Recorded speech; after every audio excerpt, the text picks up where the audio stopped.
તો રાધે રાધે ગાઈસ, સ્વાગત છે તમારું મારા એક નવા વ્લોગમાં। તો આજ આપણે છે ને જવાનું છે થાણામાં આપણે 2-3 જગ્યાએ જવાનું છે। ત્યાં આપણે એક પાર્ક છે, ગાર્ડન છે, નમો ગાર્ડન કરીને, ત્યાં આપણે જવાનું છે। તો આપણે તૈયાર થઈ ગયા છે, ઈશ્વરભાઈ પણ તૈયાર થઈ ગયા, તમે જોઈ શકો છો। આજે જ ઈશ્વરભાઈ છે ને મસ્ત નવી જોડી પહેરી લીધી છે। હેરસ્ટાઈલ જો ભાઈની આજે સોલા હો ભાઈ હોનો। ચાલો આપણી ગાડી પર તૈયાર છે, ગાડી લઈને નીકળી જશો આપણે।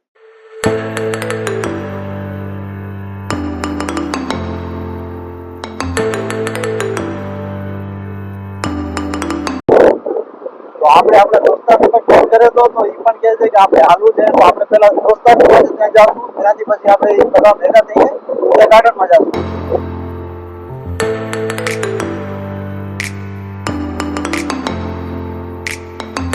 ફાઇનલી ગાઈસ આપણે યવલે આવી ગયા છે, તમે જોઈ શકો છો। તો આપણો દોસ્તાર પણ અહીંયા જ આવવાનો છે, દોસ્તાર આવે એટલે તમને બતાવું।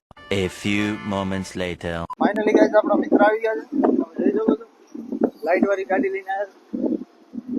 હવે જાય છે આપણે એક બે જણા હજી બીજા લેવાના છે, એને લેતા આવી।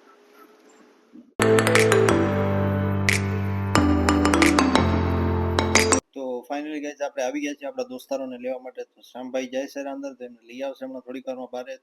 તો ગાઈસ આપણી પલટન ભેગી થઈ ગઈ છે, હવે આપણે જાશું ગાર્ડનમાં, તમે જોઈ શકો છો।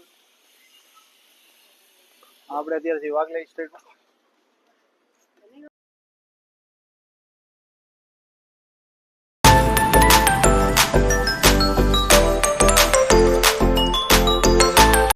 A few moments.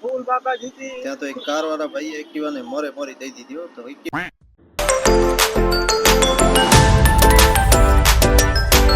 તો ફાઇનલી ગાઈસ આપણે આવી ગયા છીએ પાર્ક સિટીમાં, તમે જોઈ શકો છો। તો હાલો તમને આગળ બતાવી।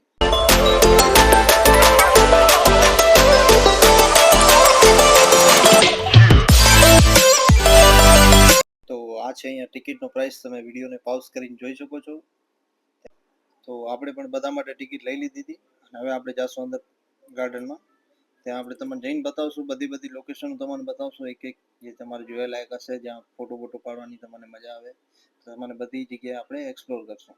તો આપણે ફાઇનલી પાર્કની અંદર પહોંચી ગયા છીએ, તમે જોઈ શકો છો। જો તમારે કદાચ ગાર્ડનમાં ફરવું હોય, તમે હાલી ના શકતા હો, તો તમારા માટે ગાડી પણ છે અહીંયા, તમે આખા પાર્કને ફરી શકો છો, કેમ કે બહુ મોટો પાર્ક છે। અહીંયા આગળ જો તમે નાના છોકરાઓ માટે બસ મજાનો પ્લે ગ્રુપ એરિયા બનાવેલ છે અલગથી સેપરેટ। ત્યારબાદ અમે આગળ જતા રસ્તામાં મને દેખાણું કે ભાઈ આ ગાર્ડનનો મેપ છે, તમે જોઈ શકો। આ ગાર્ડનનો મેપ જે છે, આવા ટોટલ ચાર મેપ છે, ચારે અલગ અલગ જગ્યાએ, ત્યાં તમે તમારા હિસાબ જોઈ શકો તમારે ક્યાંથી ક્યાં જવું। તો ત્યાં આગળ અંદર ગાર્ડનની અંદર આવી રીતના પાણી પીવાની પણ સુવિધા છે, તો તમે ત્યાંથી પાણી પણ પી શકો છો। તો પાણી પીને ત્યારબાદ નીકળી ગયા આપણે સીધા બીજી લોકેશન ઉપર જવા માટે। તો તમે જોઈ શકો છો અહીંયા આગળ નાના છોકરાઓને લાગતી બહુ બધી ગેમો છે। તો ત્યાંથી આપણે આગળ ગયા તો આપણે ખબર પડી કે અહીંયા વોટર પાર્ક જેવી પણ કાંઈક સુવિધા આપેલ છે, તમે જોઈ શકો છો। તો આપણે જવું નહોતું એટલે આપણે ગયા નહીં, તો આપણે અહીંયાથી વળી જાશું આપણે આપણી નેક્સ્ટ લોકેશન ઉપર। ચારે બાજુ તમે જોઈ શકો છો હરિયાળી હરિયાળી છે, તમે અહીંયા આવશો એટલે તમને એકદમ ફ્રેશ ફીલ થશે। तुम्हें शर्म है कुछ? તો એક નાનો છોકરો પાઇપ વગાડતો હતો, તો આપણે એના હાથમાંથી ઝડપાવીને મેન સામે બે વગાડવા માંડી ગયા। कुछ शर्म आया है? नहीं।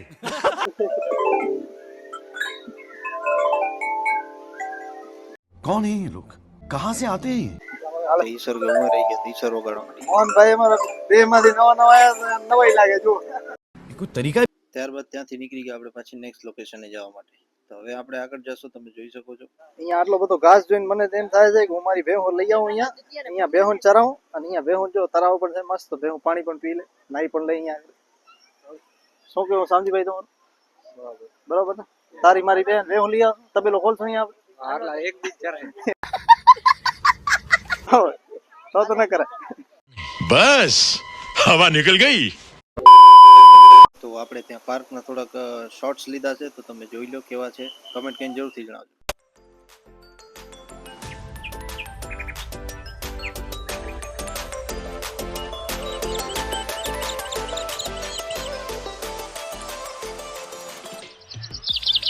को शेट ठोक दीजिए महाकाल का धमाके लाकर शेट ठोक दीजिए। તો ત્યારબાદ આપણે આવી ગયા સીધા આપણી નેક્સ્ટ લોકેશન ઉપર, તમે જોઈ શકો છો। તો આ બ્રિજ છે, એના ઉપર આપણે જઈને તમને બતાવશું કે કેવો વ્યૂ આવે છે। તો ત્યારબાદ સીધો શ્યામ અને ઈશ્વર બંને ચડી ગયા દિવાલ ઉપર, તમે જોઈ શકો। તો ઈશ્વરભાઈ તો લપસટી ખાતા આવી ગયા, શ્યામભાઈ અમારે હે ને તો શ્યામભાઈને ઉતરવા મેળ નતો આવતો રહ્યો તો એ ભાઈ ધીમે ધીમે ઉતરતા હતા તમે જોઈ શકો. ઈશ્વરભાઈ તો મસલા પર ખાતા આવી ગયા જો સીધા. તો હવે આપણે નેક્સ્ટ લોકેશન ઉપર જાશું તો મને ત્યાંનો વ્યૂ બતાવશો. આ જો કાંઈક અહીંયાનો કાંઈક આવો વ્યૂ છે ને. હવે આપણે ઉપર જાશું તો જુઓ આ છે અહીંયાનો આવો વ્યૂ કેવો લાગ્યો તમે કમેન્ટ કરીને જરૂરથી જણાવજો. અને જો તમારે બી અહીંયા આવવું હોય તો તમે સીધા થાણા આવી શકો છો.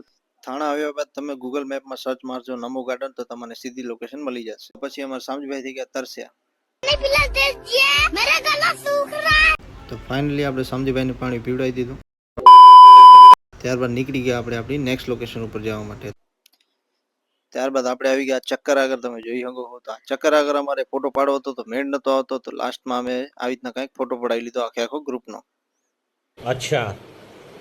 ત્યારબાદ આવી ગયા સીધા બીજી લોકેશન ઉપર. ત્યાં હાલતી હતી ચેસની બહુ મોટી મેચ તમે જોઈ શકો. પણ આપણાને ચેસ રમતા આવડતી નથી એટલે આપણે ત્યાંથી પાછી તાણી ચાલી. તો બસ ગાર્ડનમાં કાંઈક આટલું જ હતું બતાવવા માટે. તો તમને બધી વસ્તુ બતાવી દીધી ને હવે અમે જાય છીએ રાધે કૃષ્ણ મંદિર જે બાલકુમાં આવેલ છે. તો તમે જોઈ શકો સાઈડમાં એક ફોટો નાખી દઉં છું. તો આપણે ત્યાં જાશું દર્શન કરશું અને તમને બી દર્શન કરાવશું. તો બ્લોગમાં જોડાયેલા રહેજો.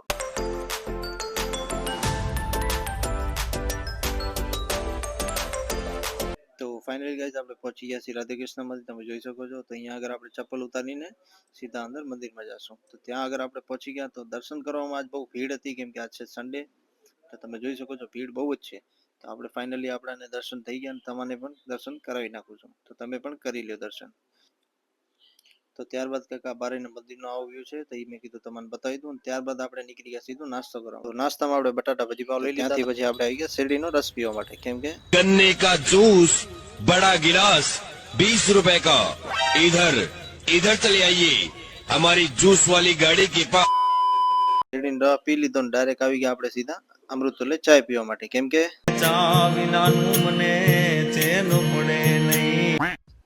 તો હું ને ઈશ્વર બંને નીકળી ગયા પાછા દુકાને જવા માટે. A few moments later. તો ફાઇનલી ગાઈઝ અમે આવી ગયા છીએ દુકાને તમે જોઈ શકો છો. તો આજનો વ્લોગ કેવો લાગ્યો તમે કમેન્ટ કરીને જરૂરથી જણાવજો અને લાઈક ફોલો સબસ્ક્રાઇબ કરતા જાજો.